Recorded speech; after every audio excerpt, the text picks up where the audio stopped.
am Lois. And I'm EmJem. And we've had our fair share of absolute disasters when it comes to the male species, love and relationships. You name it, and one of us has probably experienced it. So if you want to hear about some hilarious sex stories, failed situationships with a dash of heated debate, welcome to the Hoe Phase. Ew.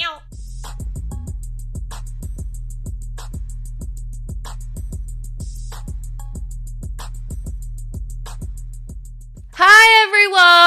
Hello everybody! Yeah! Hi! Hiya. Hi! Hiya, love. Oh my god, hi. Hi. How have you been? I'm alright, how are you? Yeah, I'm alright. Yeah. It is episode 8.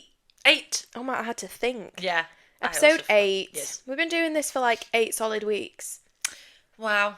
I'm so proud of us. That's like the most commitment I've had in a long 2 time. 2 months of solid pod recording. Yeah, commitment. Commitment.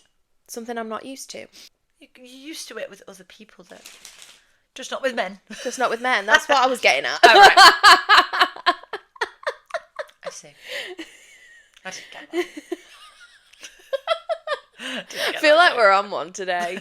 Like, I'm trying to be funny and Emma's like, I don't get it. But Emma has got a big reveal, haven't you? Drum roll, please, Lois. We have merch! Well, no, we don't. We don't have merch. It's not official merch. It is. It's just... I got it for Galentine's for EmJem. It says, do you even listen to the Hoe Phase? If you don't, what are you doing? What are you doing? I wore it to the gym the other day. Did anyone ask? Yeah. So, I put it on in the staff room and my big boss manager and other big boss were sat having a meeting. So, I go into a little cubby hole, get changed, and I've got this top on. And he goes, Emma, what does your top say? And I go, it says, do you even listen to the Hoe Phase? And he says, do I want to ask? And I was like, well, it's mine and my housemate's podcast. And then they both went, wait, you've got a podcast? And I was like, yeah. And they were like, what's it called? I was like, the Hoe Phase. And then he went, do we want to listen to it? I was like, well, I thought about it. So I went, well, yeah, I don't mind. And then I thought about it. And I went, no, actually, as managers, don't listen to it. As friends, yeah. And then one of the other girls at work was like, what does your top say? So yeah, I'm going to wear it to my other gym. See if anybody says anything. They better. They probably will. Spent some good money on that. It's a lovely top. It's great, isn't it? Took a while to come. To the Hoe Phase? You went to London the other day. Oh, I did, yes. And you met the one and I only did. Miss Claudia Winkleman. I really did. Can you please divulge? So, of course, I can. So, went to London for an audition. Get cut. It's about 3:00. I go, all right, cool. I'm just going to mooch around London. I go to Blank Street. The pistachio latte that I had. You are a pistachio queen. Oh, I really am. And it was honestly delicioso. And I go to Victoria. I go for a wee. And there are loads of like cameras everywhere. And I'm like, what the hell's going on? I'm walking and I look up.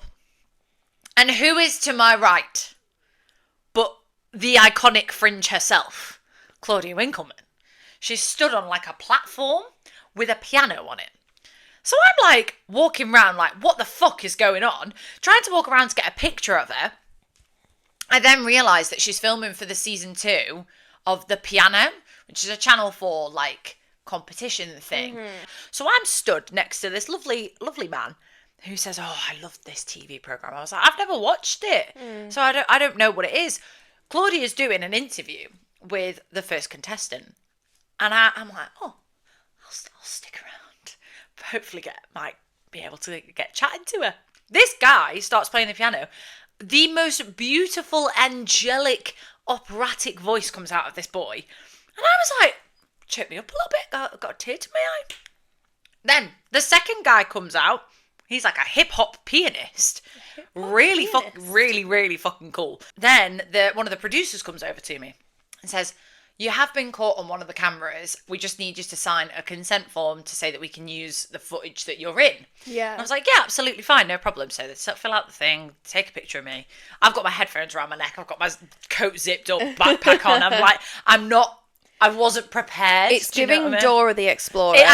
No, it actually is. It's kind of embarrassing, but you know what? It is what it is. The last contestant that I managed to see was this 19-year-old boy. Had the longest interview by far out of all of them. I think Claudia quite liked him. I'm looking at her, and everybody had like snuck round to take like selfies with her. Not like swarming round her, but like whilst the pianists were playing, they'd like gone up to her and said, "Oh, can I have a selfie with you?" Like just like a casual thing. So I run over and I am stood next to her. So Lois is the contestant's mum. I am me. Claudia's here, in the middle of us, and I'm looking at her. I'm like, "Oh, I'm stood next to Claudia. We coming?" And I'm like trying to find the right opportunity to ask for a selfie. Her bodyguard is stood to the left of me, and he says, "Look, you will be able to get your selfie. I'll make sure of it. Do you mind just like waiting?" And I was like, "Yeah, sure, fine." I go to move out the way. He goes, No, stay there." So I'm stood next to Claudia Winkleman for about 10 minutes. And I'm just stood next to her. I don't speak to her. I don't say anything to her because what the hell do you say? You know? After the interview thing had been done with the contestant, this guy cuts in front of me and takes a video with her for his wife. And then the bodyguard goes, "Okay, now you can have a selfie." So I had a selfie with her and I went, "Claudia," and she went, "Yes, my dear." I was like, "Can I please have a selfie?" And she was like, dear. "Of course you can. You've waited so patiently." I was like, "Oh." So I took a selfie with her and I was like, "Thank you so much." And she went, "Thank you." And like, give me a nose scrunch. I was like, "Oh my God, that's so cute." Contestant finishes. She walks back over. I'm then speaking to the contestant's mum. I'm just saying how talented he is and the fact that, you know, he'd fractured his foot back in September. So he'd been on like a journey for a solid 10 minutes. So watch out for EmJem on the telly. On Telebox. I don't Box. say anything. I'm literally just stood, but you'll know it's fucking me. I've got bright yellow bag on, green coat, Red hair. red hair. You can't fucking miss me, really. I wish I had a really cool story for you all, but I don't because I've done big fat fuck all. Well, we have done something. We booked Slovenia. Yeah, that wasn't what I was on about, but yes, we booked Slovenia. We booked Slovenia. So we're going on our Yolly Bobs On the Ollie Bob. to go and see our friends get married. So what did you want to say that we'd done? I wanted to say that we'd watched Love is Blind. Completely different. We've watched Love is Blind. New season. I love that show. So do I. It's so messy and almost trashy. Yeah. I just love it. The drama. I hate Jimmy. Hate. With a passion. I can't tell you what it is about him. It's just icky. He just gives me bad vibes. Not I nice. don't like Chelsea either. I think she's needy, insecure. I can't put my finger on what it is about Chelsea. She needs to go to therapy. She's really insecure. Yeah. We need to talk about Jeremy and Laura and the Sarah Ann love triangle. Oh, they're scandalous.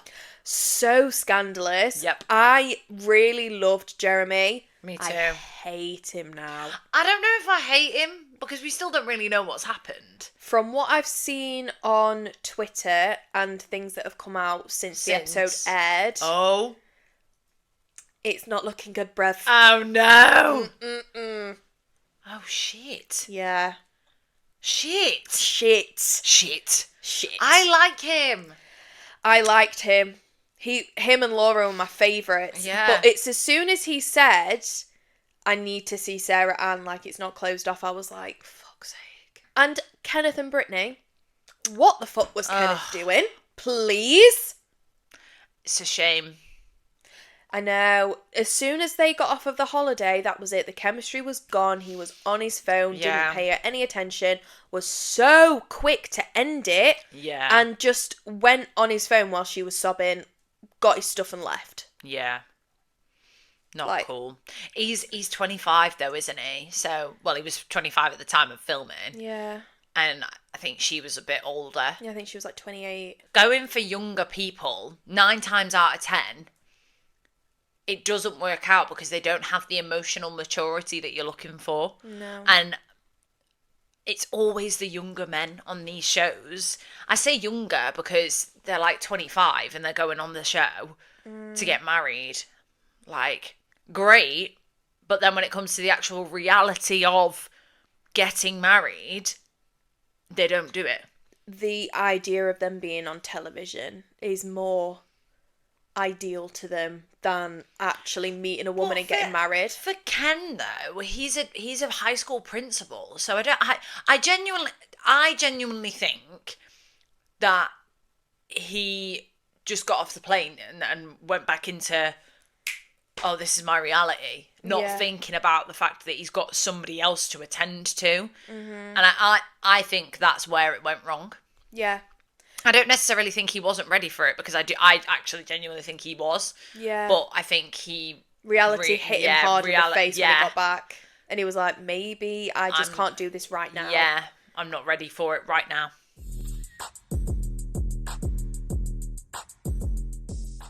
It's time for Alexa Play Careless Whisper.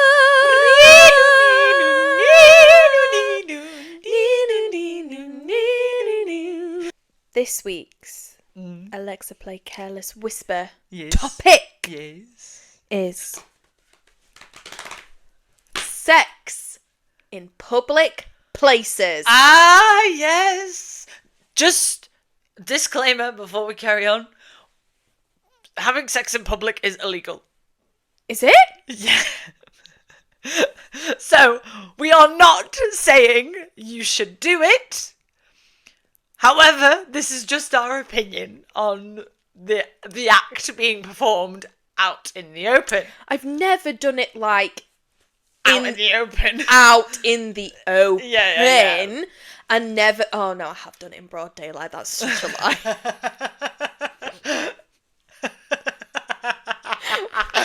I was going to say, normally it's at night, but there has been the odd instance where it's been in the middle of the afternoon. During COVID... Yes. This was my go-to. It was the only way. Yeah. I'm sorry. If you say, oh, I've never had sex in a car, you're lying. You are lying. Because we did, how many years? 2 years? Yeah. 2 years in a pandemic. You are lying. Lying. And if you haven't had sex out in the open, what are you doing? The risk is so exciting. What I will say is, like I said, I am not an advocate for having sex in public because it is illegal. I didn't know it was illegal, so don't come at me. Yeah. I must say, I haven't done it in a long time. Neither have I. It's been about 2.5 years since I last had sex out in the open. I've got a bed upstairs in my own house now. Yeah, that's the thing. And going back to the whole COVID thing, how were you to do a hoe phase? Exactly. How were you to do it? How were you to shag about? You couldn't. No. I mean, personally, I didn't want to because you didn't know where people had been. Yeah. And with it being at the height that it was, like August time, when everything started like opening up, wasn't it? August of 2020. Yeah. That was like the moment of like, oh, maybe we will venture out. Maybe we will do this. Like you were the same because you'd just broken up with your like ex, hadn't you? Yeah, but I have a story about that too. Oh, do you? Really? If he ever hears this, he's gonna fucking murder me. Well, do you know what I say to that? Grow up. It happened 4 years ago. We don't speak anymore. It doesn't matter, does it? So, like, August time of 2020, I would say, is when, you know, the whole dating thing was going on. I was on Tinder at the time, and the guy that I was seeing, we were serial car sexers. Mm-hmm. And you were also a serial car shagger. I was a serial shag anything that moved. Yeah. And I have no regrets. No. Because I managed to get all of my sexual frustration out. Yeah. In my early Hoe Phase years. Because now I'm just like, I've done it. I don't want to do it again. Yeah. I want a nice, loving man to cuddle me at night. Aw, that's nice. I feel like every episode has just been either Lois saying how she's been poorly, or I'm us. not poorly anymore. She's not poorly anymore. This is the first week. I've not been ill. And also us going, Lois, your man will come. It's just turned into Lois complaining, basically. I mean, what else are podcasts for? I kept this story very under wraps because of the nature of my ex-boyfriend's profession. Oh, of course, okay. Our 1-year anniversary was on the 22nd of March. We just gone into lockdown, 2020, and that was the day we went into lockdown. It was Mother's Day. Yeah. It was a Sunday, and everything went shut down on that Sunday evening. As of Monday, nothing was open. You had to stay home. We'd booked to go out on the Sunday for our anniversary and for Mother's Day. Right. So we were going out with his parents. I'd started to feel poorly on the Wednesday before. So I said, I'm going into isolation. I'm really sorry I can't make Sunday. And it meant I got to spend it with my mum as well. Yeah. He kicked off at me. So I was like, oh, I'm just going to see how I am on Sunday. Yeah. And then I said on Sunday, I'm not coming. Yeah. And then it wasn't announced till 6 p.m. on the Sunday that we were going into isolation. Yeah. So I'd missed that anyway. That's the reason he kicked off. Obviously, we could then go on walks come end of April, May time. Yeah. We were going on walks and we'd go into the woods, literally on the back of his house, onto these off tracks. And he knows these woods. He walks them all the time with the dog. And he knows no one really comes down there. So he was like, we'll just go up here. And he would literally pin me up against a tree. In broad daylight! In broad bastard daylight. Oh my God. Because obviously we'd not had sex for 3 months? Yeah. So as soon as that we got to see each other and we were alone, that was it. There was we couldn't keep our hands off each other kind of thing. Yeah.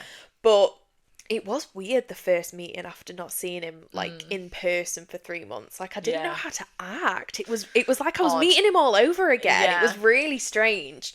As we started doing it more often, it just kind of got less and less exciting.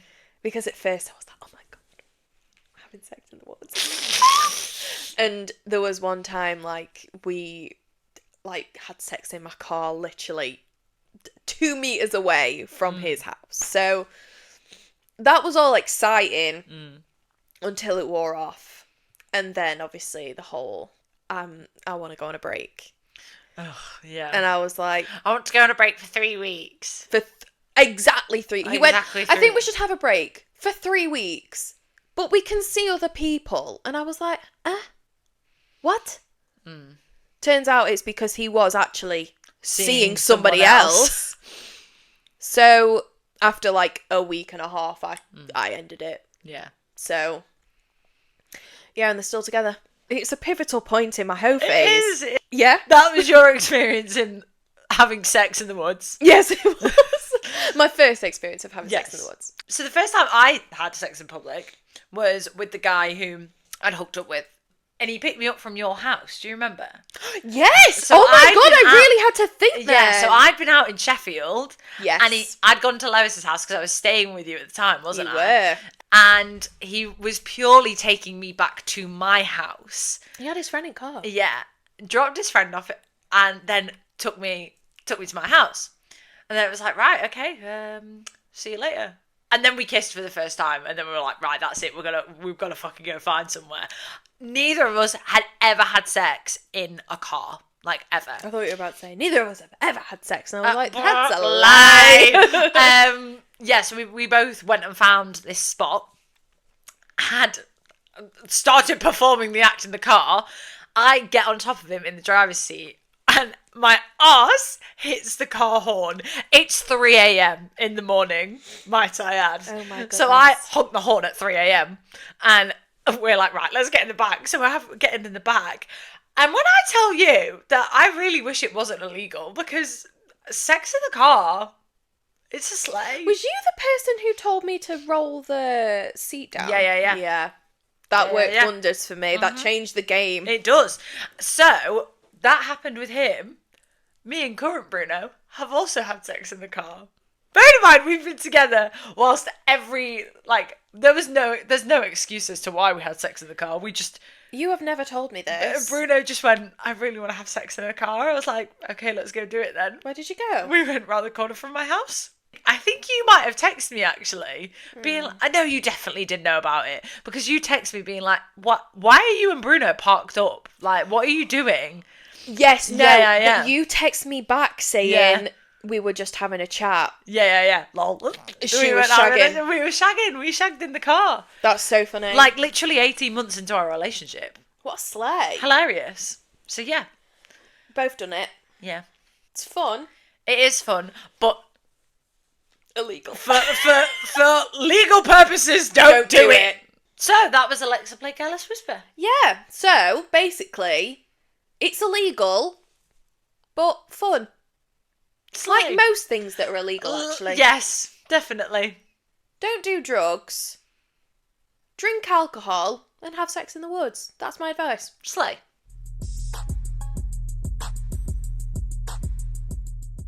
It's time for the listener stories. Yeah. Thanks for sending them in. Keep them coming. We need your wonderful stories. Yes. So, I had a response from the girl who went down to London off the dick pic. Oh, okay. I basically went back to her and I was like, have you got anything more to add? She replied, I don't really remember much. I've blocked out and forgotten a lot of my stories with my ex. All I remember is that I was out here risking my life for love and dick, and nothing was going to stop me from going down for those business meetings. Business meetings? She refers to her hookups that she had funnily enough, during COVID. That's funny. As business meetings. Hilarious. So her and her ex-boyfriend would book a hotel. And they would say it would be for business purposes. You know how you have to say on like stuff that it's for like business or for leisure. Mm-hmm. So they used to book it out for business. So, she then goes on to say, I'm sure while I was at our old job, I went 3 to 4 times, breaking every lockdown restriction in place. My phase was during Eat Out to Help Out, because he was really eating out and I was being helped. Oh my God, what a sleigh. The next story, it's a very long email, so I'm going to try my best. Hi girls, me and my fiance, we need your assistance. We both are in our 20s from the UK. Okay. My partner has this really weird fetish to do with bellies and belly buttons. Okay. She especially has a fetish for my particular belly button, where basically this person has an outie belly button. Now, I don't know why. I was born with a pokey out belly button. I can tell you why. It's where your umbilical cord's cut, isn't it? Yeah, I don't have one, but my sister does. I've got an innie. I've got an innie. My sister has an outie. We're from the same parents. It's just to do with your umbilical cord, exactly. Isn't it? Anyway, she wants to tease his, mess around with it and play with it in different ways, especially with her like mouth. Okay. So she like wants to like kiss it, like poke it, like do things with it. Okay. That's not weird. I don't think it's weird either. It's a fetish that this person, like his fiance, has got. Yeah, but if someone kissed like in and around my belly button, it wouldn't. No. Scare me off. But I think that's what he's trying to get at. I think he doesn't necessarily like it, but he doesn't know what to say. Okay. Okay. She wants to play with food and Right. eat things and like suck things off of this person's belly. I want this to fully work out with her with her inside and outside of the bedroom, but my skin is extremely sensitive to touch. They're basically ticklish. Right. He's also self-conscious over having the particular belly button that he has. He wants to know how to get over this hypersensitivity, ticklishness, self-consciousness, and he wants to learn to love himself and his own tummy, and he wants advice on how to have the conversation with his fiance, because he doesn't want her to hate him or take things the wrong way by thinking, I don't want her showing her love and pleasure to me or my body, or thinking I don't want her touching me, because that's not the case. I want all of that to happen. This person hasn't shown their like torso to any ex-partner because of how self-conscious they are. Okay. The only reason that his current partner has seen it is because of how comfortable he is around her. Right, okay. So he wants to know things she could try to help him get over the ticklishness and the self-consciousness, and to help him get confident, because he's up for trying all the things that she wants to do. That's a conversation you've got to have with your partner. Yeah, you like, as much as we appreciate you coming to us for advice, we're like the wrong people to ask, because neither of us have a belly button fetish that I know of. You don't, do you? There's no shame in having those particular things, but if you aren't comfortable with it and your partner is like wanting to gain that and wanting to share that experience with you, you need to be completely honest with her, especially as like she's your fiance. You know, you're going to be marrying her. It shouldn't be a hard conversation to have as two people in love, because at the end of the day, you both want that pleasure. And if she's the only one getting it, that's not fair on you, and you need to communicate that to her. There's also compromise, though. So, yeah, absolutely. If you're, like you've said, you're willing to get over the like self-consciousness. Obviously, if you're ticklish, I'm ticklish. I'm very ticklish. I'm so ticklish. It's hard as someone who's outside of a relationship to people that we don't know. Like, we don't know who sent this in. The self-consciousness thing, that is something that you personally need to work on yourself. Don't get me wrong.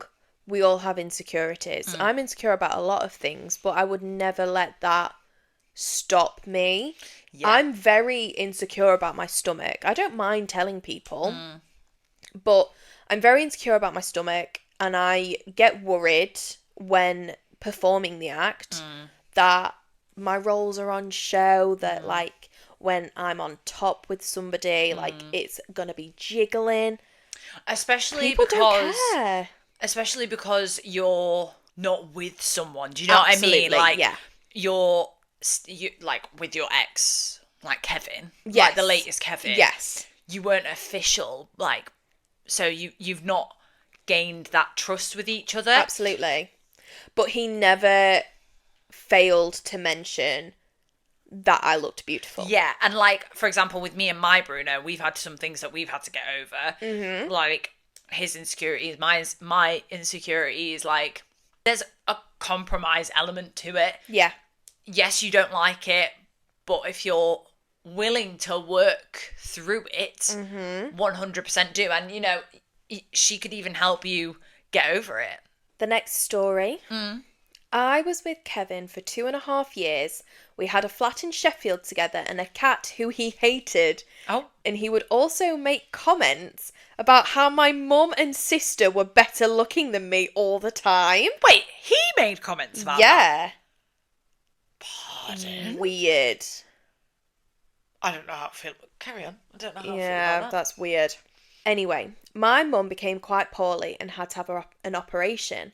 Around this time, Kevin was planning to move back home as he couldn't afford to live in the flat anymore, and I was going to move back in with my mum. Wait, so he'd made the decision to move out? Yes, but they were going to stay together because they couldn't afford to live in the flat anymore. Right, that's fair. Okay. Yep. The day he planned to move back home was the day after my mum got out of hospital after the operation, and he decided to break up with me and just leave me in our flat, alone and broken. Oh my god! Pick your moment. Yeah, what the fuck? Fucking rude. What? The next day, I went to my mum's, and this was during COVID times. I Right. was sat crying my eyes out in my mum's garden, and all I wanted was for my mum to hold me. But Aw. because of COVID, I couldn't, and we Aw. had to sit in the garden 2 meters apart. It was awful. Oh, that's so horrible. There's more. Now, this Kevin was a uni student during COVID, so he was home all the time, and I was working full time, and sometimes I would be out for more than 12 hours a day. A few weeks after we broke up, he sent me a long message telling me everything I did wrong in the relationship, What? saying I didn't clean the house enough. Oh. I did a deep clean every Wednesday and 90% of the washing, and was always cleaning the house while he did fuck all. He also blamed me because he started feeling depressed, but never did anything to help himself So he blamed her. for the relationship breaking down because he was depressed. What? Sounds like a fucking narcissist. Yeah, what the fuck? Yeah. A few months later, I met Bruno. We have been together now for 2.5 years and still going very strong. We're about to move into another house together. We still have the cat. The kitty cat! And now we have a dog who are both loved. Aww. So life does get better. Aww. What the fuck, though? I know. Sorry. How? Oh, the audacity of men. I the know. audacity. How dare you? I know. Ooh, that's riled me. I know. That's really upset me. I know. I'm glad you're out of it. Yeah. I'm glad you're happy with your kitty cat and your poochie. And you're Bruno. And your Bruno. Slay. Slay. Our next and final story is from Eloise. Eloise, hello. And this one Hello there. is titled The Murder Scene. Dun, dun, dun. Dun, dun, dun.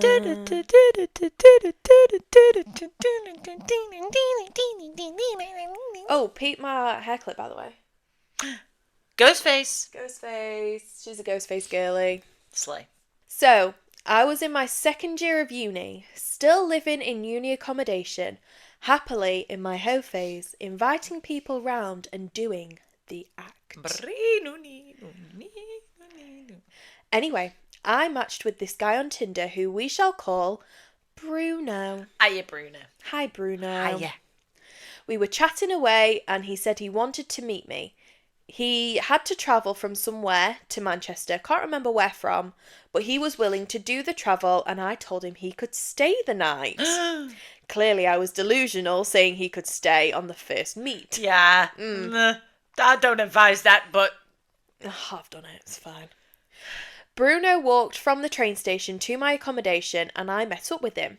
Thankfully, he was who he said he was. We just stayed in my room watching crap on Netflix, then got ready for bed. Once in bed, that's when things got a little naughty, wink, wink. So, me and Bruno started kissing and he told me to get on top of him. In my head, I was like, where's the foreplay though? Yeah. I ignored that thought and just did as I was told. Submissive girly. Slay. Submissive. I really shouldn't have ignored that, as it turned out to be a huge mistake. Oh dear. Can you see where this is going? I think I can. I get on top and then slipped it in. But it didn't as much slip in. Because when I did, he pulled the worst face and I was like, oh no, he's a gross face puller. Right. He pushed me off and ran to my ensuite bathroom. Thank fuck I had an ensuite bathroom in this situation. And I was wondering what was happening.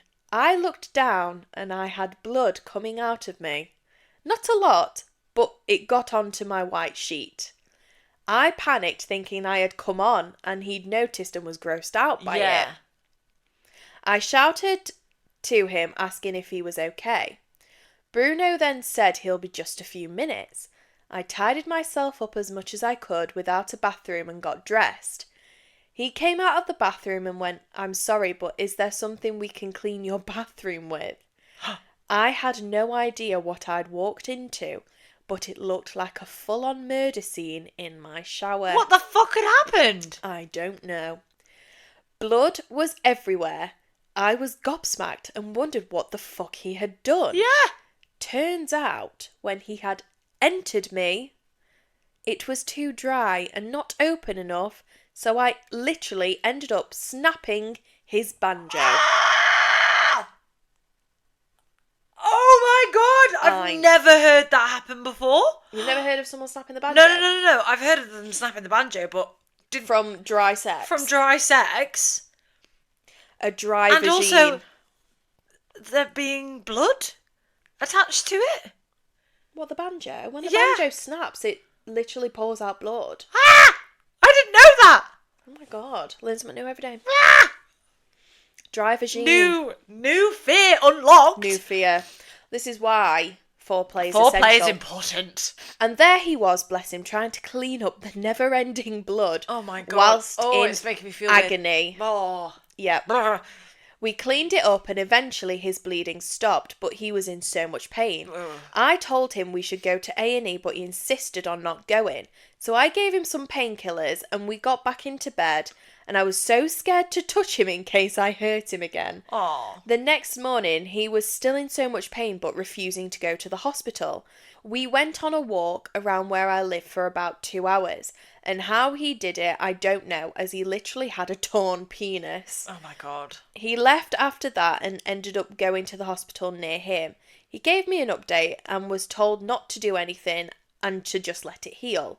I felt so fucking bad.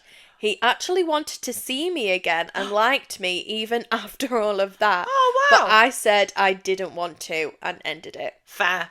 Last I know of him, he was in a happy relationship, but fuck knows if poor little Bruno's penis is okay, as I never got to know if it healed fine. Oh my but God. Safe to say, I was traumatised about going on top for a good long while after that. Babe, I would be too. Fucking hell. Oh god. Jeez. Yeah, I did not know that blood was attached to the banjo snapping. Yeah, so I can't remember which side it is. I would have to look at penis to know. But it's like the skin between the tip and the actual stem of the penis. Yeah. And if that snaps, literally, hell breaks loose. Me feel weird. We might have to put a trigger warning before that for our male listeners. Yeah, sorry, male listeners. If you've snapped your banjo... Oh, it's making me feel weird. I'm really sorry, because I can't imagine... I mean, I'm sure it's not as bad as childbirth, but... Sensitive area. Yeah, very sensitive. Even if, like, you bend it the wrong way, it sends them into a wah! Shiver. They were dramatic this week. They were. Business meetings. Meetings. Belly buttons. Narcissistic Brunos. No, he was a Kevin. Narcissistic Kevins and banjo Brunos. Banjo Brunos. Bruno's poor little banjo. Oh, God. It's time for our housemate stories. Housemate stories. Lovely. Thank you. So, Lois. Yes. Are you going to tell us about that time that you travelled down to Oxford for a shag? So, I matched with a guy called Bruno. On Tinder. Tinder. And he was really nice, wasn't he? Yes. He was a nice boy. Yeah. He lived in Oxford, but was originally from up north. Yeah. He just lived in Oxford for work. And we were chatting for a good 3 weeks, FaceTiming, calling, falling asleep on the phone. I'd wake up the next morning, we'd still be on the phone together, which was really cute. Racking up. Well, no, I had unlimited calls, so. So, we were planning to go to Manchester for Bank Holiday weekend. Yes, This was August 2021. Yes. And the original plan was that we would drive to Manchester on the Saturday, stay till the Monday, I think it was. I had that Friday free. So I just rang him and I was like, what are you doing on Friday? And he was like, well, I'm working Friday and then I'm working Saturday. And I was like, okay, cool. He works from home. So I was like, how would you feel if I drove down and stayed the night? And he was like, yeah, like, why not? I drove 3 hours to Oxford. My car nearly gave out Yes, it on did. the way, Yeah. which terrified me. I mean, obviously, like, my parents knew I was going. Yeah. Like, he'd spoken to them on the phone. The car drama was not as dramatic. Like, I didn't get a speeding ticket. I didn't get a parking fine this time. So, you know, we're looking onto a winner. I get to his place. We don't have sex straight away. And I was like, oh, I like this. We watched a film, we ordered food, and then the act. We had sex, I want to say about 8 times. Yeah. Because we were getting it in. I think I woke him up at 4 a.m. There was one point we had to change the bed sheets because I don't want to say it. Don't say it then. If you don't want to say it, don't say it. We had to change the bed sheets because I made a mess. Yeah, it was great. I then left Saturday morning to drive 3 hours back up to my hometown. To pick me up. To pick EmJem up. To go to to Manchester. drive to Manchester. We were late, but we still made it. Yeah, we were late. We were supposed to meet our friend. We didn't end up meeting our friend. We ended up spending the entire night with my friend from uni. Yes. And then, yeah, we stayed at my godparents and we had like the annual bank holiday like soiree on the Sunday. Emma got obliterated. I'm going I to always post the do. picture. I always do. I looked at the picture the other day. It's hilarious. So funny. And then after that meeting, he dropped off. And he was an arsehole. Yeah.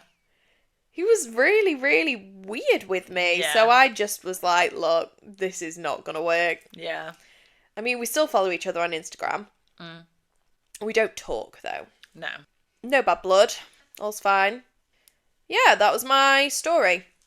Thank you for that. Nothing else to report back on there. EmJem. EmJem. Yes.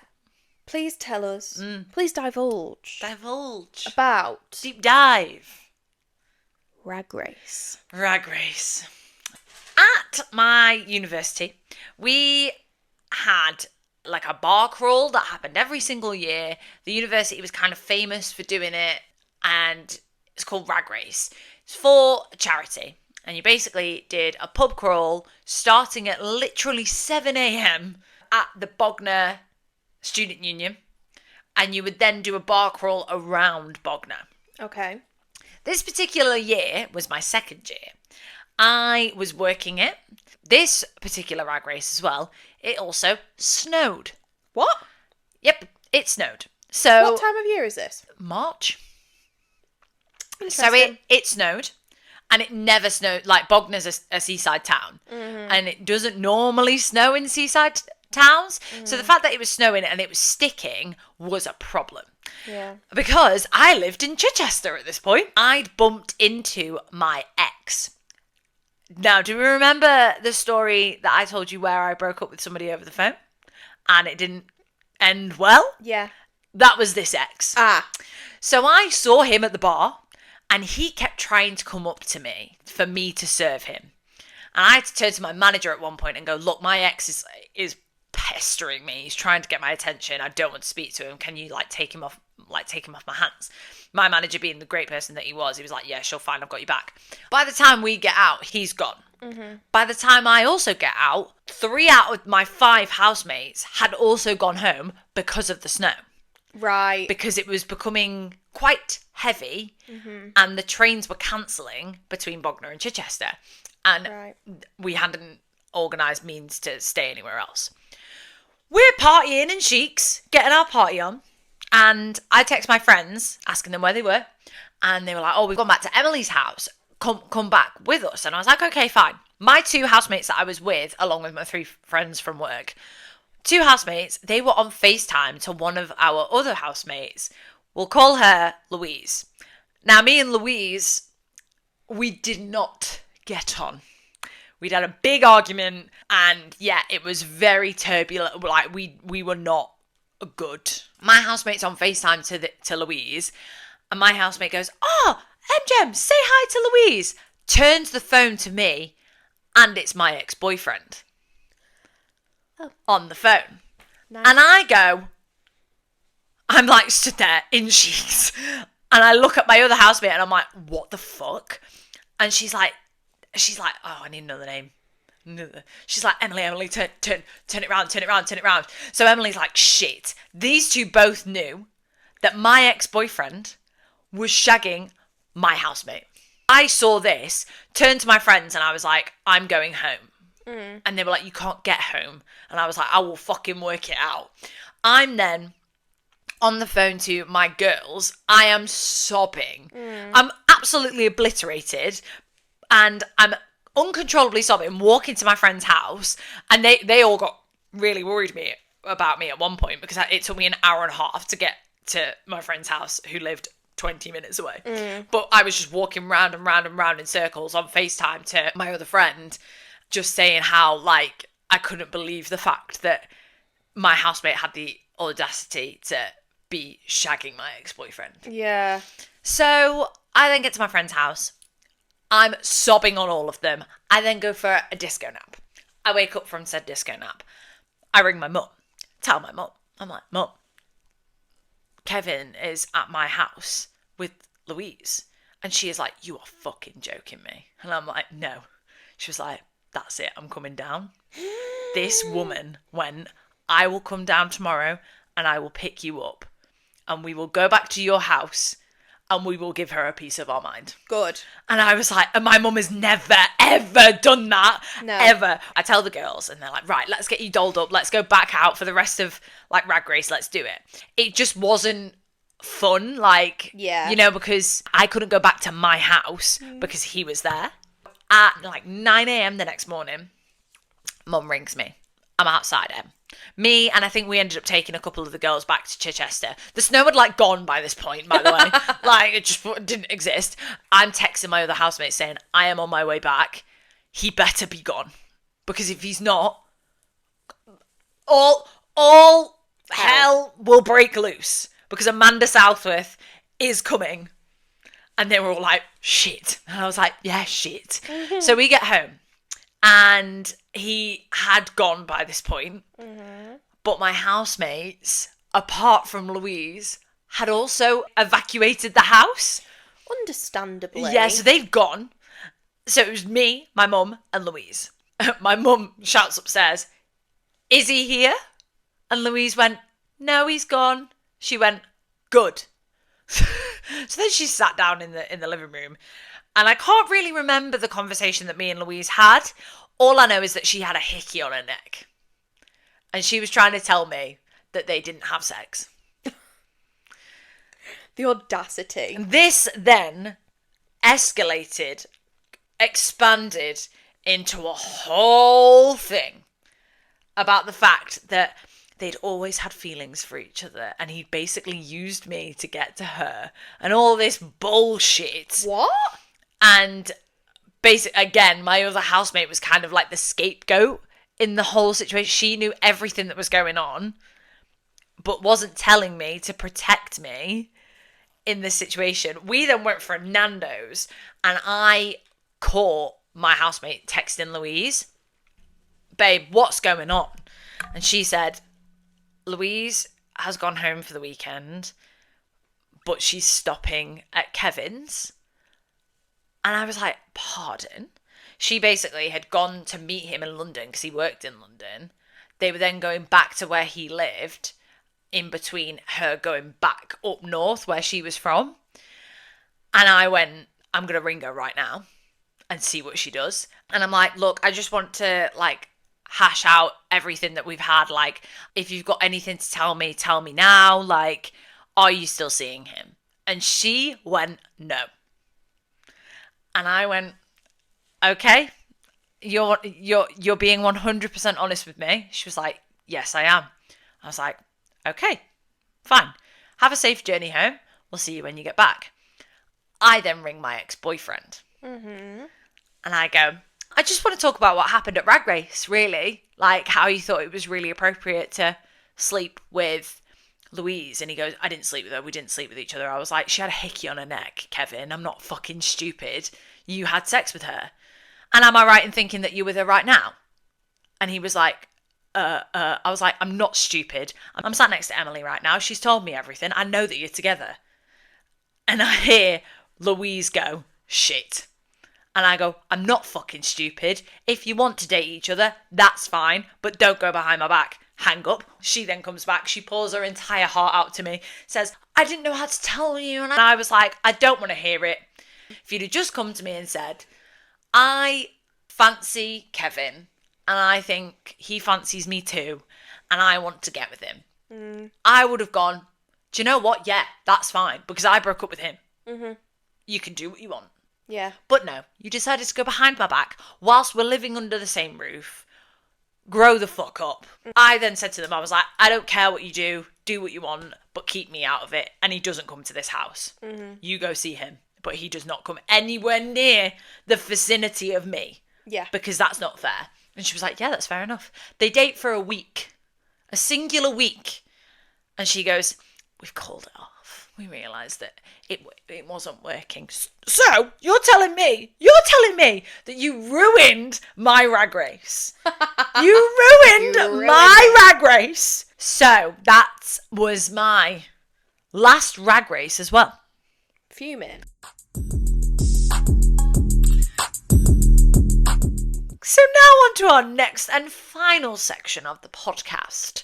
Questions to the listener. Question to the listener. We asked 2 questions last week. We did. We asked, would you rather spend any occasion, let's take birthday for example, with your boyfriend / partner or your girls? Now we all said it does depend on the occasion. Yes. We put partner always, gals always, depends on the occasion. A whopping 80% said depends on the occasion. Yes. We had 15% say partner always, and then 5% say gals, which was not what I was expecting. And then the next question we asked was the cringiest pickup line you have received. Oh. So we got some answers. Oh, go on. We got, you look tired. How about you take a seat on my face?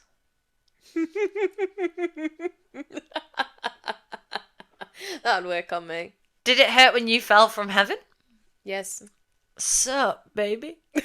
Take me out to dinner. We then had, are you a piano? Because I want to see what sounds you can make. Are you a haunted house? Because I'm going to be screaming when I'm inside you.